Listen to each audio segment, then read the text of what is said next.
Oh, hi there. Didn't see you. Are you ready to learn about economics? Economics is the branch of knowledge concerned with production, consumption, and transfer of wealth. So basically, economics is the study of how money flows between buyers and sellers, buyers being people and sellers being businesses. So, economics is based off of theories and models, which we'll get to later in the video. So to understand economics, you first have to understand trade-offs. And I'm going to start off with the textbook definition of trade-off, which is what you give up when you make an economic choice. So basically, this is what you're giving up in order to do something. Opportunity cost. It's the value of the next best decision. Yeah. That's right. But what's the difference? So the best way to explain the difference between trade-off and opportunity cost is through examples. So an easy example to understand is a high school student like me deciding what they're going to do with their time at night. And you could Sleep. play a guitar,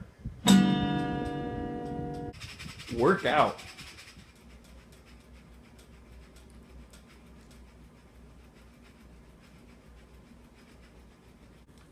Eat.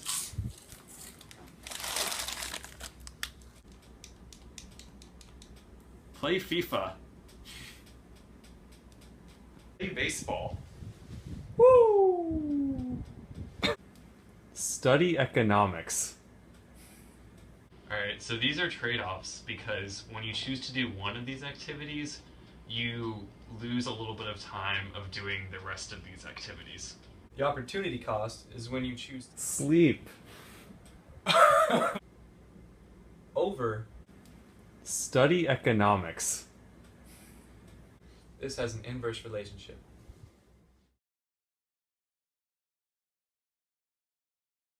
So, you're probably wondering what an inverse relationship is. Look at this nice graph. Adam made it. When you have hours spent sleeping as the opportunity cost over hours spent studying, which is your actual decision, you have spent 4 hours sleeping, you only spend 1 hour studying.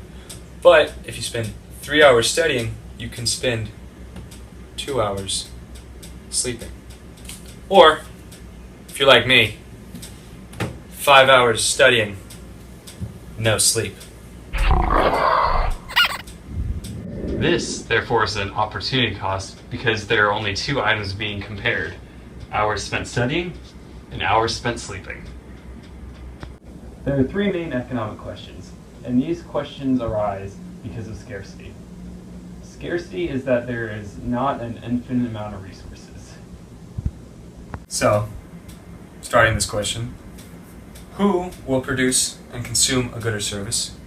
What will be produced? How will it be produced?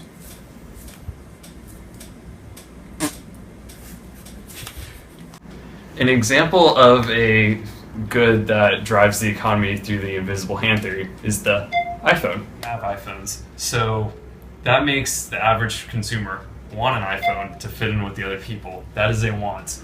And this want increases the demand for the iPhone, forcing the economy to react to this increase in demand. Everybody needs food to live, so the economy will be driven by whichever food is the cheapest and healthiest for what the people want. So another thing is shortages and scarcity. A scarcity is when there is a limited resource, but it is for unlimited wants and needs of people. A shortage is short term and is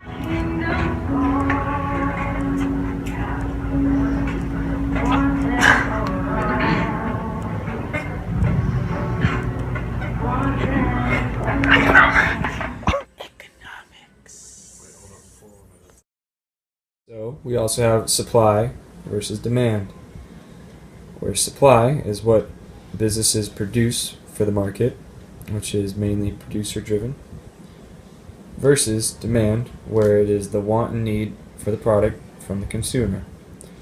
Consumer usually drives this.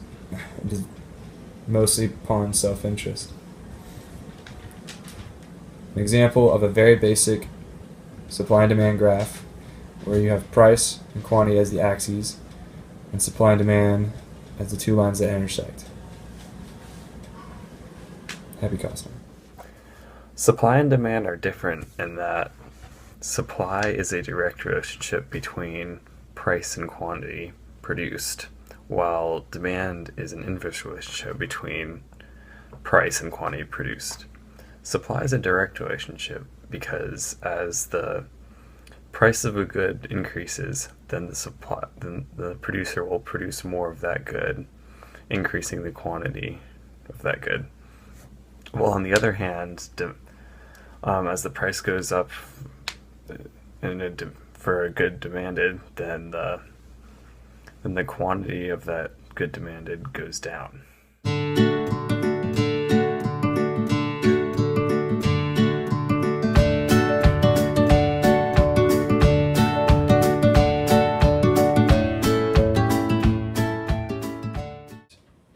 Pillar of FE, or equilibrium, is PP, which is private property.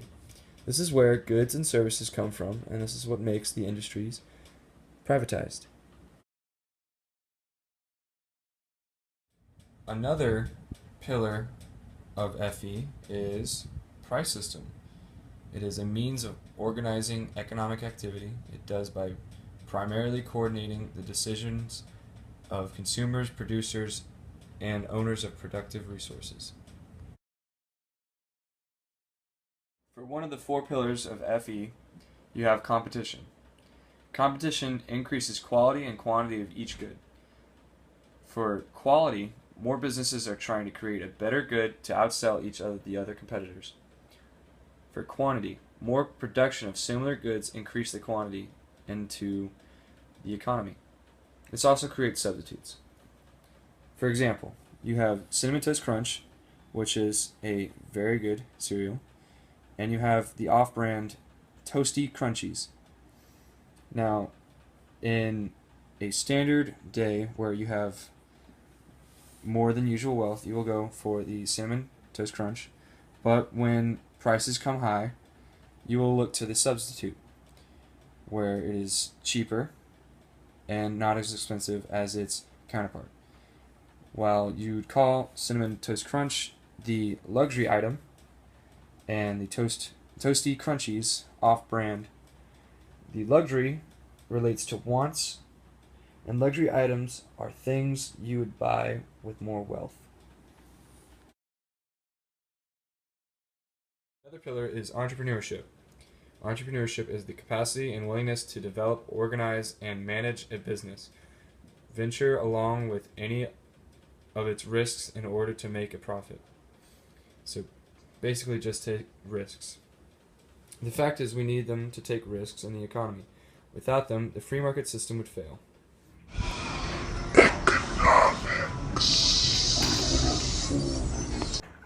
A command economy, otherwise known as a centrally planned economy or communist economy, has a centrally planned government where the government controls everything. It is traditionally military centered, and also the government determines what will be produced. How goods are produced, there is little competition, and it is also outdated.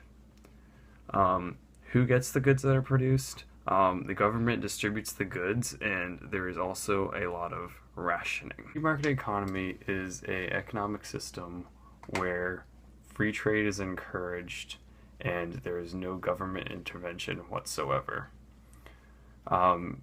What is produced is decided by households and businesses, where those two